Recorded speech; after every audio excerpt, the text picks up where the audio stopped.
Hello world, from whichever time zone you're catching me from, my name is MD90. Welcome to my YouTube channel. If you're not subscribed to the channel, make sure you hit the subscribe button, turn on the bell notification to all so that you do not miss any upload as it comes up.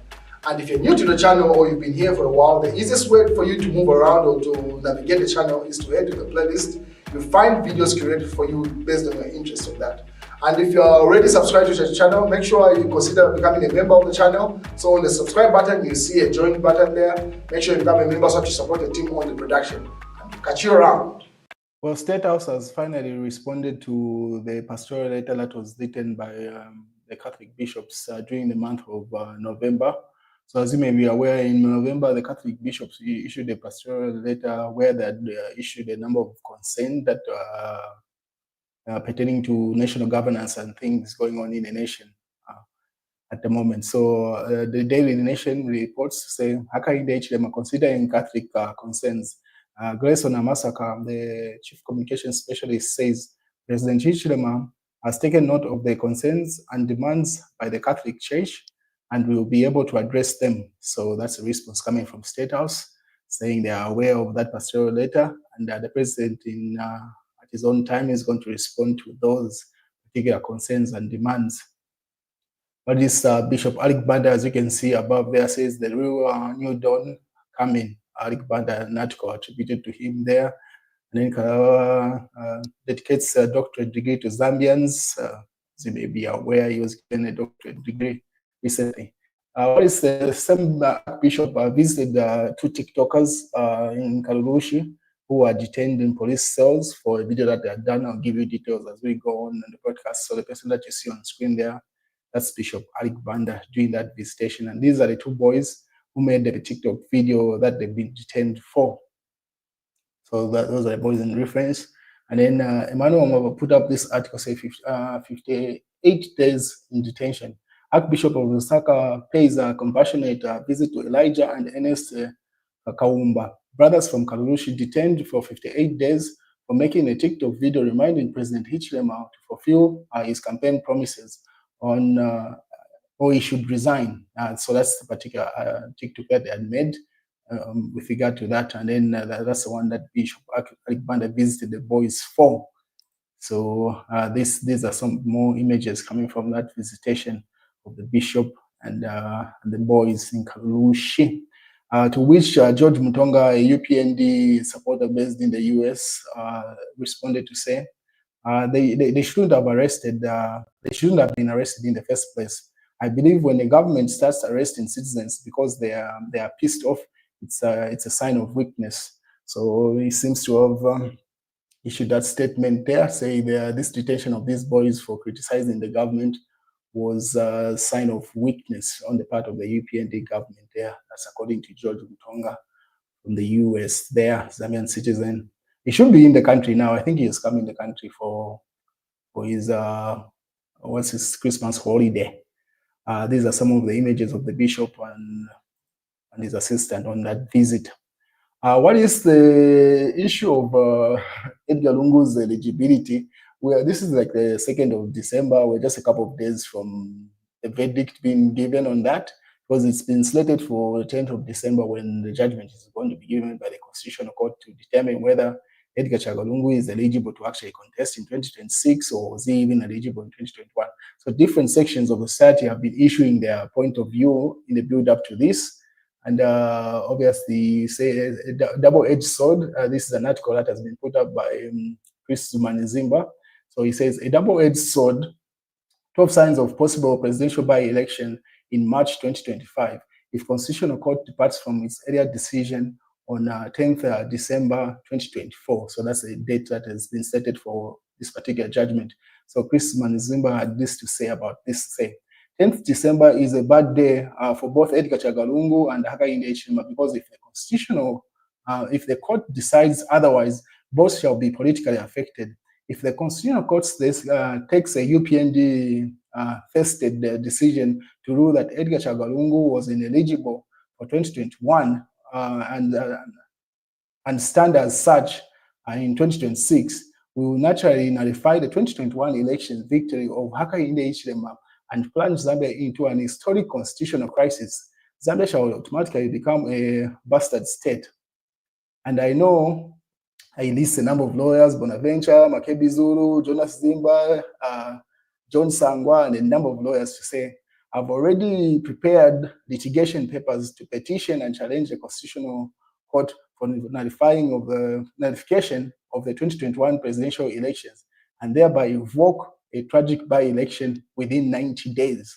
So that's a view coming from Chris Zimba there. This should be, he used to be a presidential advisor for Edgar Chagalungu during Edgar Lungu's reign there. So he's giving his point of view there. I don't know if that's contemptuous because this court case is still active, to which claimant issues a statement, says, either way, I think whatever the consequences of the ruling against him being eligible will favor the UPND.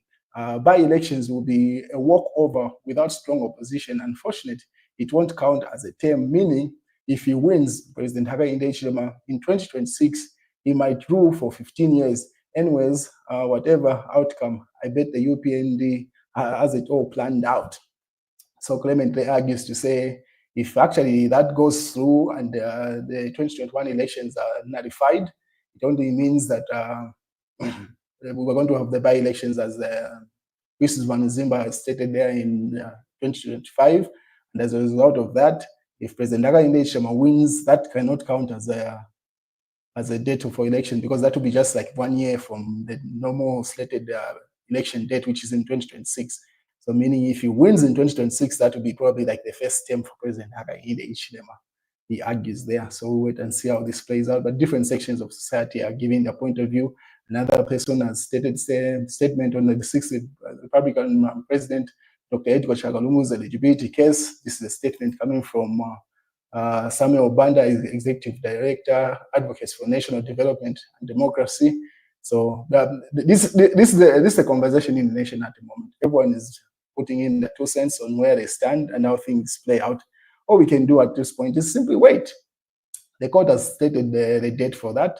So let everyone be patient and wait and see the outcome. And every side seems to be ready.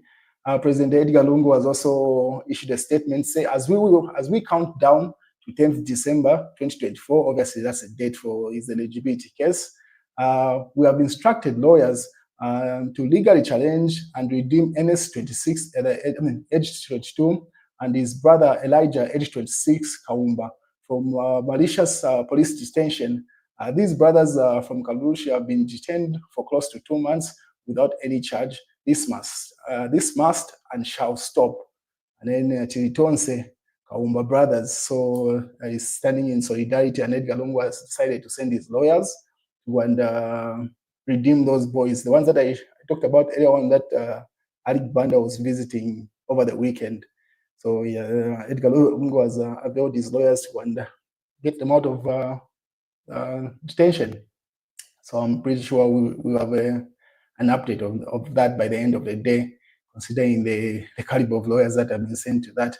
And then to which Leonard Kasonde says, thank you for your response to aid our youths, Your Excellency, President Edgar Chagalungu there. We're just thanking him for that response, because he put up this statement just about 3 hours ago to say he has sent his lawyers to go and intervene for those boys with regard to that. But the main thing here, if you see, is as we wait for the 10th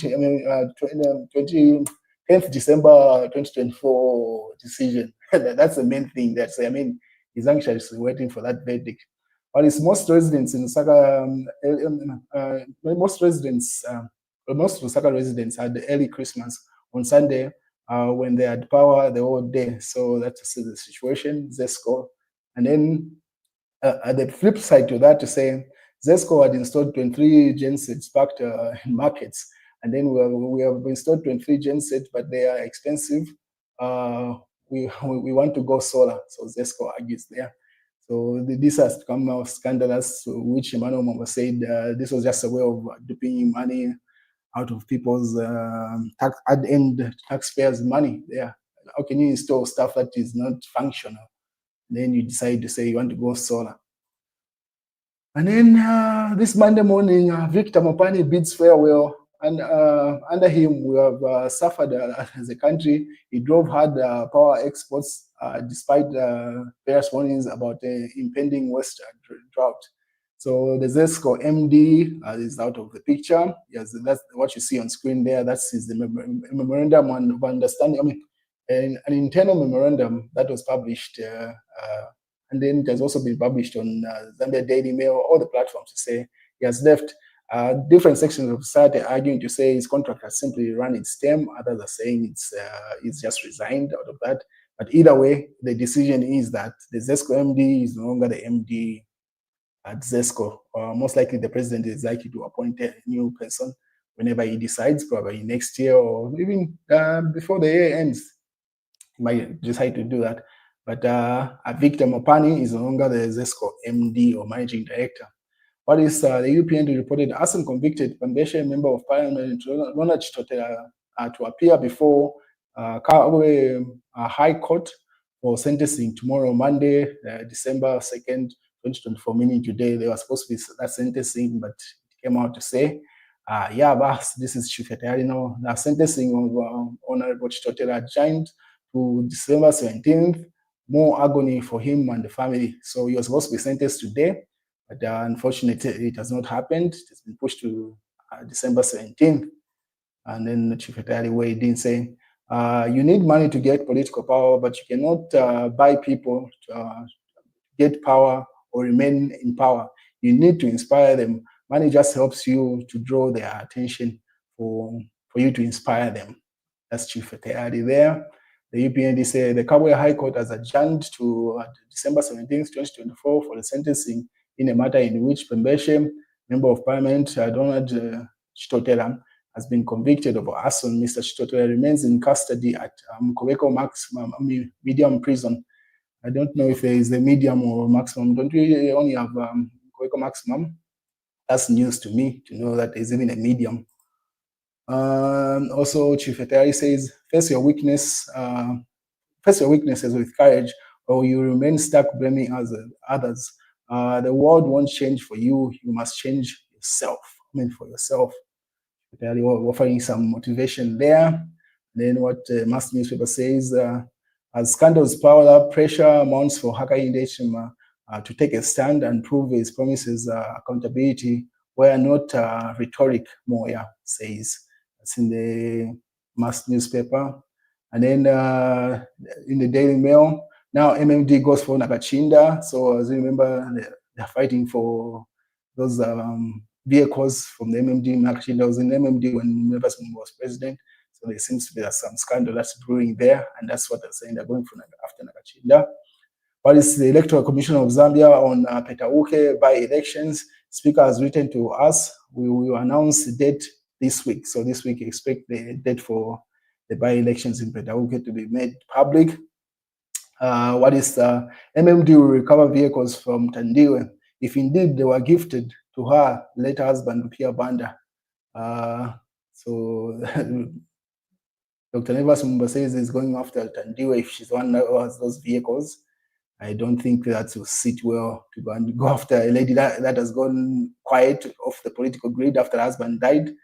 I'm pretty sure President Hakainde Hichilema would advise them otherwise. But if it's Nakachinda who has those vehicles, yes, they might go after him. But if it's true, it's Tandiwe who's in possession of those vehicles, they might just let it go. Highly likely. Member school in double tragedy. This is the Sunday Mail. That's the news, ladies and gentlemen.